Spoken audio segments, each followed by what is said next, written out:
Welcome back to a special edition of the Good News Report. I'm Candace Goodman. Now, before we begin, I want to make something very clear. I am not here pretending to be the ultimate authority on dating, relationships, or love. I'm not a licensed therapist, I'm not a relationship guru, and I'm definitely not here to sell you a 10-step formula to manipulate human beings. What I am is curious. And over the past several weeks, I've been studying modern dating through a research lens alongside ideas from psychologists, sociologists, behavioral scientists, and relationship experts like Esther Perel, Gottman, Helen Fisher, Logan Ury, and researchers from places like Pew Research Center and leading psychology journals. And honestly, the deeper I looked into modern dating culture, the more it started feeling less like romance and more like a system under pressure, because there is a generation quietly drowning in options. Not because there are no good people left, but because modern dating transformed human connection into a marketplace. Swipe, compare, optimize, replace, repeat.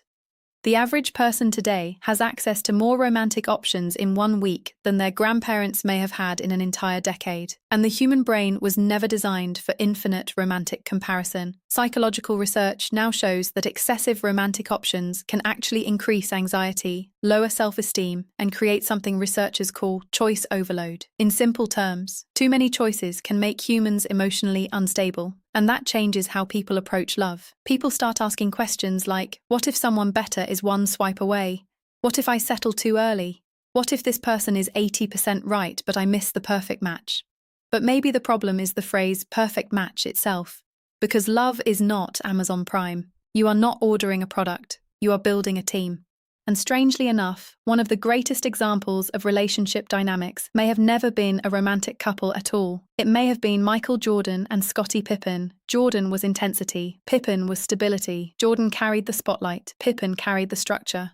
Individually, great. Together, dynasty. That partnership reveals something modern dating often ignores. Healthy relationships are not always built through sameness. They are built through synchronization. One person calms the storm. One person sharpens the vision. One person protects the foundation. One person expands possibility. That is why I think so many people are confused today. Because modern dating advice often teaches tactics without teaching origins. Text slower. Act unavailable. Maintain leverage.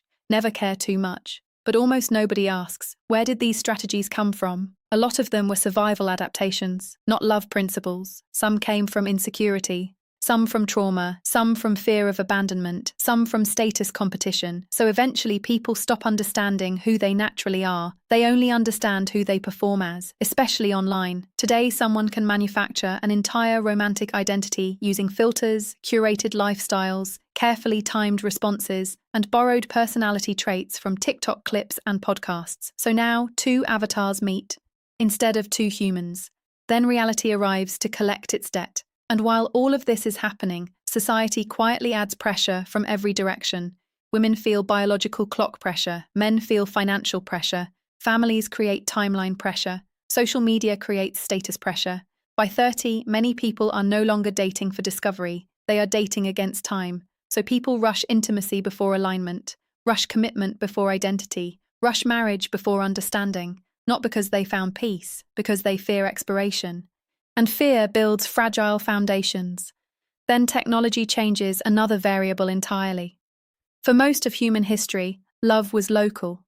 Your town mattered, your environment mattered, your community mattered. Now geography barely exists. You can FaceTime someone across the world while emotionally ignoring the person sitting next to you at dinner.